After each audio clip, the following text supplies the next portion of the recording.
Mtazamaji, ni taswira ya moja kwa moja kutoka mzunguko wa hapa jijini Nairobi Central Business District, ambapo mamia na maelfu ya vijana kutoka sehemu mbalimbali kote nchini, kaunti zote 47,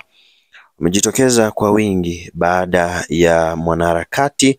Francis Gaidho hapo jana kuwarai wafike kwa minajili ya maandamano ya siku ya leo Jumanne tarehe 17 ili kushinikiza serikali iwajibike dhidi ya utekaji nyara. Hii ni baada maandamano haya yatakuwa yanachukua duru ya pili baada ya duru ile ya kwanza kufanyika wiki iliyopita, ambapo maafisa wa polisi waliweza kutuliza ghasia hizo. Maandamano haya kutokana na kifo cha mwanabloga Albert Ojwang ambaye alikufa kwa njia tatanishi akiwa kwenye Central Police